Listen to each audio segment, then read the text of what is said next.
The Nigerian Economic Summit Group, in its role as connector, dialogue partner, watchdog, and intervener, when you first start business, your target is to make your first million, seeks to change the narrative and trajectory of the Nigerian economy. Together with our partners, we're not just solving problems, but preventing them, because when advocacy succeeds, the nation transforms for the better. But advocacy is for the strong. It takes fact-based inputs, resilience, partnerships, courage, and a lot of heroes. So be our hero. Subscribe to our channel, listen to our messages, and engage with us. Together, we can transform Nigerian lives, communities, and businesses. Welcome to the NESG Radio.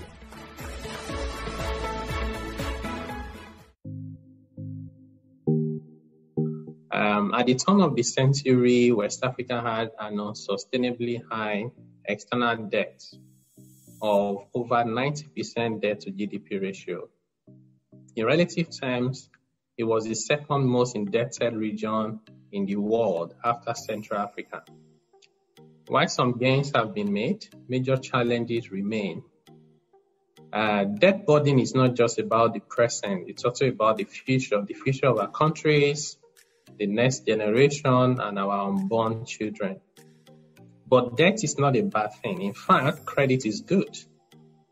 So it's about how do you manage it. Some of us would have seen the viral video of a Uganda lady living in Sweden who wondered why the West would call Africa poor when Africans save to buy, whereas in the West they live on credit. So the issue is that credit is good because I'd rather, if I start working at age 20, I have the option in Africa to save for 30 years and build a house at 50 when I'm about to retire. I would have suffered in 30 years in Nigeria, living in what we call face me, I slap you, having challenges with landlords and struggling. So which means my standard of living and quality of life would have been poor for 30 years. Another option is, can I get a mortgage at age 20 just when I start working? I build the house that I want, or I buy one. I then pay over the next 30 years. If I have a choice, I'll go for the latter, and that's the power of credit. So the issue is mismanagement of debt is really the problem. And when this happens, the impact can be catastrophic for everyone, public sector, private sector, households. And we have examples of Greece and most recently Zambia to just remind us. So if debt can be managed and it can be good, so what are the issues? I'll say essentially we have issues around poor governance. Sometimes you have one government looking at it like, this is just what I need to worry about for my 4 or 5 year time, and then someone else will worry about the rest. So we need to start shifting our thinking from short-term to a long-term perspective. There are issues to do with transparency. What are we recognizing? What are we measuring? Is it complete? Do we have, for example, ways and means financing as part of debt?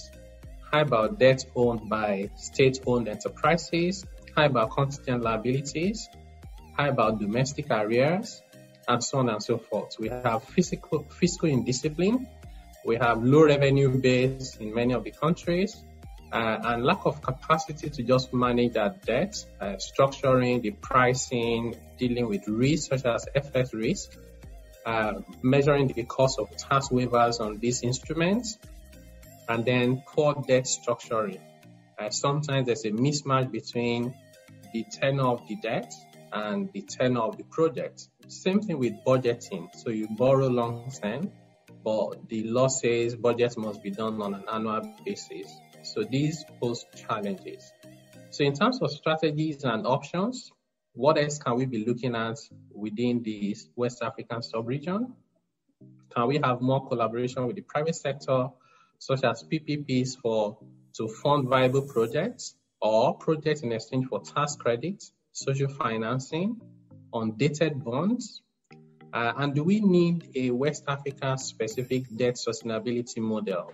IMF, for example, suggests a 55% debt to GDP ratio, but we can tell, at least from the experience in Nigeria, that even sometimes last year, despite having under 30% to debt to GDP ratio, we were spending over 99% of federal government revenue just to service debt. Clearly, you don't need a prophet to tell you that that is not sustainable.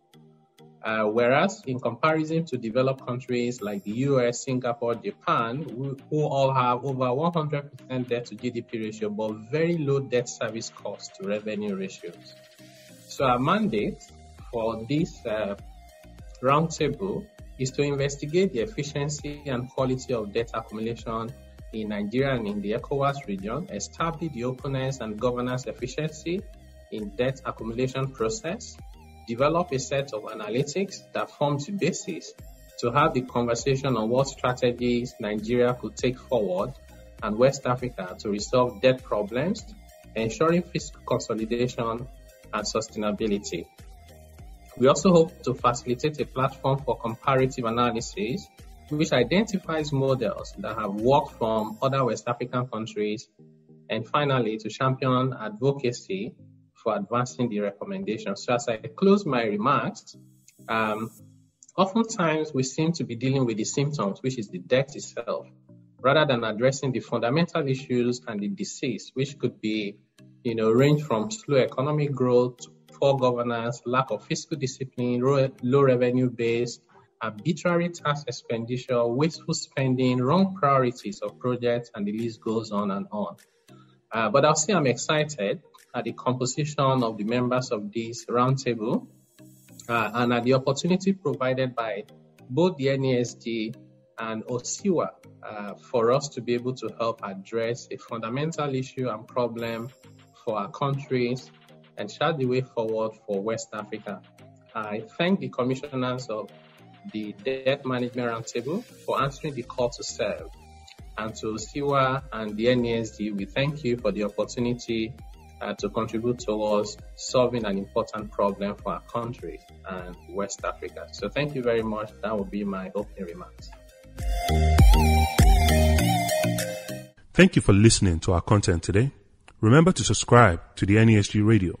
Follow us across all social media channels and visit our website www.nesgru.org/NESG Radio. NESG, in the national interest.